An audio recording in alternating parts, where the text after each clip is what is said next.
Greetings all, this is Hairy Nick, joined by the one and only Justin. How are you, dude? Doing well, man. Excellent, excellent. It is really high time we did some more comments. I feel like we've had so many this just in videos, and then suddenly it's gone 2 or 3 weeks and we haven't answered any comments, which is really important in this channel because your comments is what really drives the content forward. It's basically what I react to and I choose to build content on, so comments are important. Let's dive right into it. This first comment is from the reveal article for Princess Leia in Star Wars Legion. It's from Luke Eddy. It says, check the article again. They updated the product spread. The face down upgrade card has the same icon as Veers now. Okay, so I will show you a still from that video because I had to double check this myself. What happened was in the spread for Veers and the spread for Leia, the face down card was a different symbol, meaning it looked like one of these commanders got a card the other one didn't. And I was hoping very much at the time of recording that this was a mistake by the art department. It would seem that it was a mistake by the art department and they corrected it, so that's fantastic. But the key thing that I'm picking up from this is FFG are actually listening to our responses and fixing stuff very quickly. This is good to hear. It's very good to hear. It's not the first time in the past couple of weeks this has happened. They had the issue with Genius and Trajectory Simulator. They had that judge ruling in their own regionals in the FFG Flight Center. And they posted on Facebook and everyone was like, that is not a literal interpretation of the cards. And then the next day it got into an FAQ. So I just get the impression that while, yes, they probably shouldn't be making these mistakes in the first place, they are listening. Maybe it's a new year, new FFG. Maybe. I mean, they've always listened, but this kind of extremely quick response, I mean, the picture in the reveal article, who cares? But it's the other things I'm looking at going, oh, this is actually really cool. The fact that they're now offering these nice high-res glossy pictures with the Legion pre-orders of these units because, well, people were criticising the pictures they were putting in the preview articles. And maybe this is FFG's way of going, okay, have some nicer pictures. We've taken the time to do some real nice photography and we're going to give you it as a pre-order bonus. These are all really good signs. These are all really good signs. Thank you, Luke. I would not have noticed it because I don't think I would have looked at the article again because whenever I make a video on it, I just dissect it entirely. I don't really have much value in going back to these articles after that point. So thank you for pointing it out. Good signs. Very happy about this happening.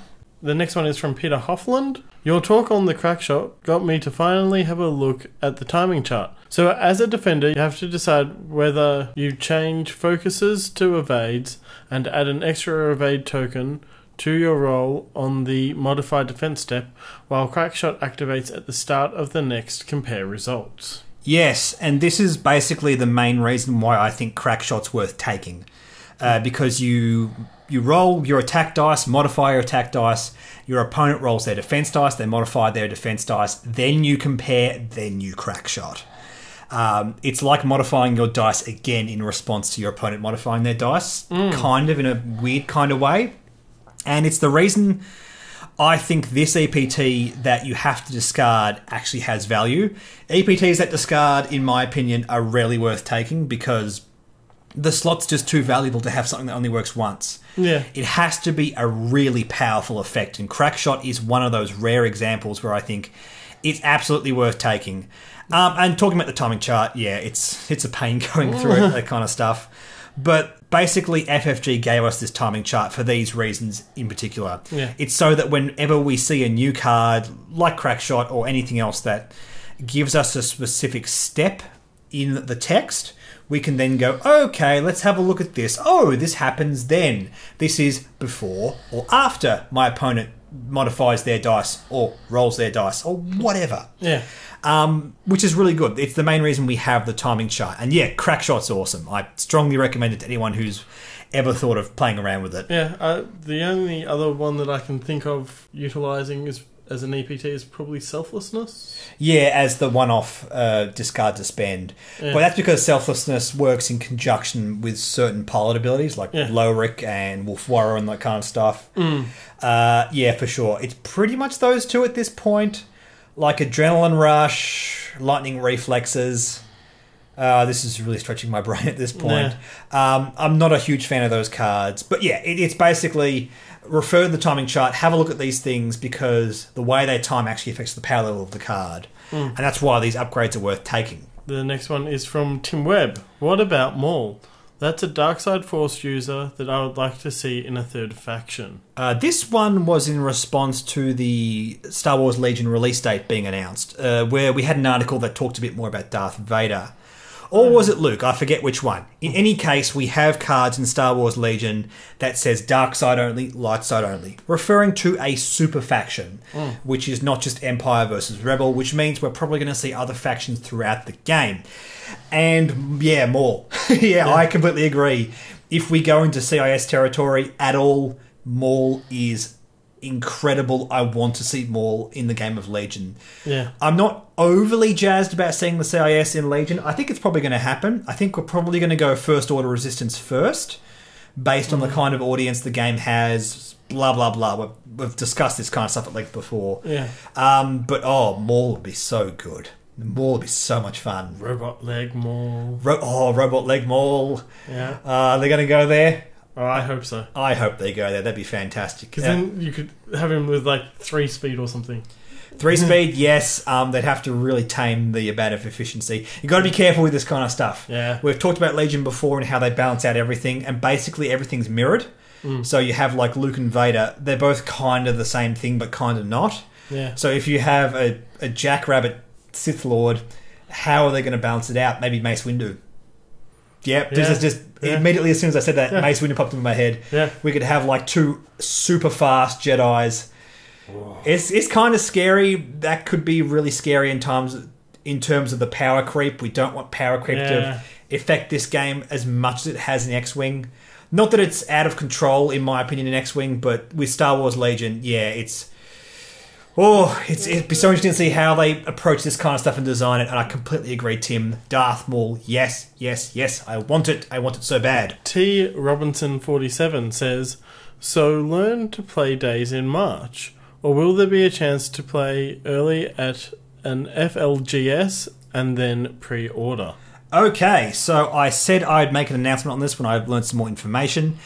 As far as I know, and this is based on what I've seen from my local gaming store, or one of them at least, General Games, I know these guys have very good back and forth with FFG, so the information that they put out I can generally trust.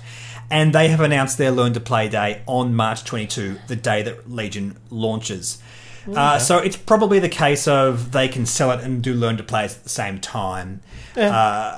Which is interesting. With Legend of the Five Rings, which dropped late last year, they actually, and I don't know about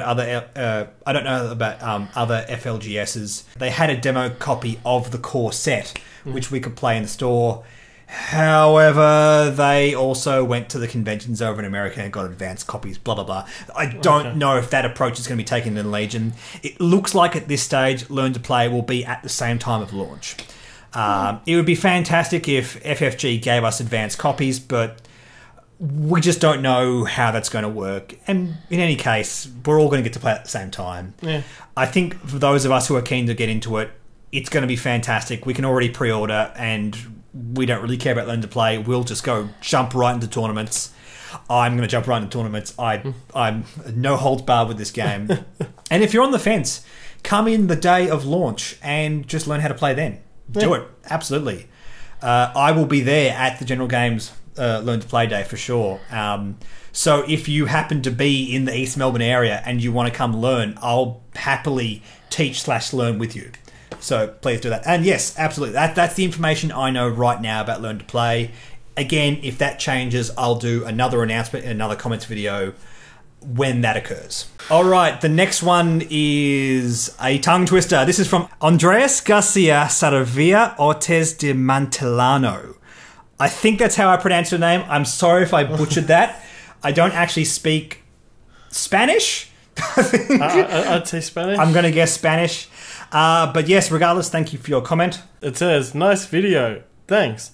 I wish I had enough money for X-Wing, Armada, Imperial Assault, and now Legion. Yeah, this was in response to the reveal for Luke Skywalker. Yes, a lot of people are thinking this right now. It's honestly, in my case, it's time. That's the main thing. I'd gladly play all of these games. And Destiny. I'd gladly play Destiny. That's a bit more of a money sink, though. I already play Magic the Gathering, so that'd be quite scary. But what this is talking about, and this is a conversation we're having because we have yet another FFG Star Wars title that is going to be quite big. How do we allocate our time? How do we allocate our resources? And the question I have, do you guys think FFG have sort of overstepped the line with releasing one more massive Star Wars game? Is it just going to spread things too thin? I don't think so. I'm more than happy to play all these games. However, you know, I make a YouTube channel that talks about gaming. I allocate time to my gaming because it directly funds one of my major hobbies and something I hope to turn into a job, so I can justify that. But those of you who work a 9 to 5 every single day, can you justify yet another X-Wing level game? I'm going to have trouble, but yeah, my problem is also I have odd hours, so I can't do Friday night stuff.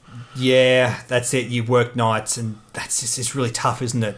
A lot of the guys in the demographic, we're talking late 20s to sort of early 40s, I think is the main sort of throng of FFG Star Wars gamers. Yeah. And that's going to make it tough. That's going to make it real tough for people wanting to sort of dabble in all these different games. My point of view is I'm still going to go hard with Magic the Gathering and X-Wing. Legion will be the thing that I play when tournaments come up and just have an army and just enjoy it. I think Legion, and indeed X-Wing, is similar in this regard.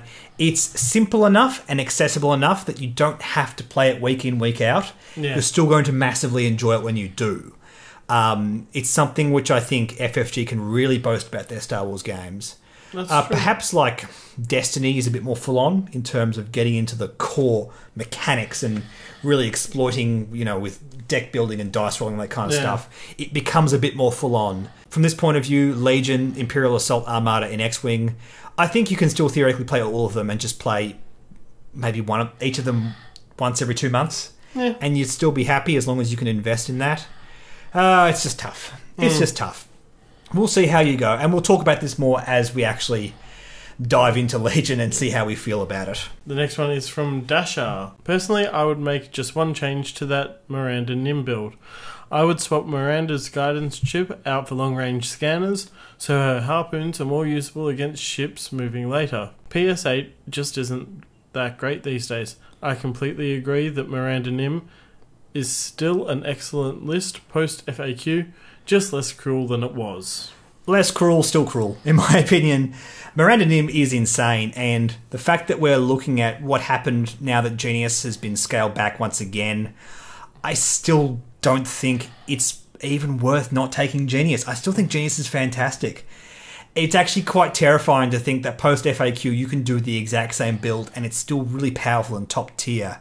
Yeah. What you're talking about with guidance chips and long-range scanners, I think depends on how you like to play it out.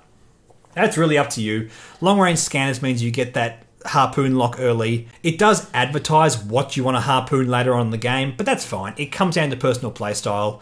Guidance chips, yeah, just a bit more efficiency. It can't give you crits on Miranda because she only has a primary red dice of 2. Yeah, I get the logic there. I think either has just a bit of value, and the 0-point upgrade, yeah, it's fine either way. In any case, yeah, Miranda Nim, what can I say? It's terrifying. It is what it is. It's terrifying, and now with harpoon missiles, I think harpoon missiles is the next thing that we really have to look at in terms of its just raw scariness and go, okay, how do we deal with this? Does this need another FAQ? I don't know. I think Miranda Nim is probably okay once harpoon missiles are quote-unquote fair. I don't know about you guys, but I've talked to a lot of people about this, and I completely agree with this idea. Harpoon missiles should spend the target lock. I feel like that brings them in line with what the other 4-point missiles are doing. It means they're not just better than homing missiles, which is pretty much where they're at right now, and they cost a point less. And all these factors come in, and the fact that they just go on Miranda Dash, the fact that Miranda Dash can already do so many things. They can bomb, they can arc dodge. They have such consistent damage output beyond their bombing. It's why the list is the way it is. And yeah, it's scary. It's scary. It's why it's a meta list. It's why it's a meta list. Let's move on to the next comment. Doug Popson. Justin, the beard is looking on point. Keep up the great job, guys. I like this guy. Yeah. This I like guy's it, dude. good. And your beard is on point. You just shaved it, but it's nice and trim now. It's I'm going the designer stubble look. Designer stubble. Yeah. By the way, I'm really sorry we don't have a face cam for this video. I'm just rearranging the room at this moment. But I can tell you that Justin's looking quite suave. As am I, which you can't deny because you can't see me. No, and I would never say anything against that. Of course, you're a good man. You're a good man, Justin. That's why I have you here. Yeah. Thanks, Doug. Thank you for the kind wishes. We will endeavour to do as well as you guys think that we are doing. So that's our comments for this video. Yep, that's a bit of a highlights package from the last 2 weeks. Thank you for these comments, guys. Keep them coming in. I'll try to make these videos more frequent. But as I said, we've just had so much relevant content to make over the past couple of weeks. And it's just a really exciting time. We have Legion coming out within the next few months. We don't have any X-Wing announcements. We're still going to talk about lists and stuff in the meantime, but I'm just hoping, fingers crossed, any day now, Wave 14 gets announced. So we're kind of looking at, mate, we're kind of now looking at the, we're looking at the release of the Han Solo movie. Yeah. So that might be the next announcement. And now that we've seen a proper teaser trailer, we might see an announcement for the Falcon and for that weird TIE fighter with the cannon on the side. Yeah. We'll see. We just don't know yet, but I am excited to see what happens. Anyway, guys, in the meantime, thanks for watching. Like, subscribe, like the Facebook, follow us on Twitter. And we will see you later. Bye-bye. Bye.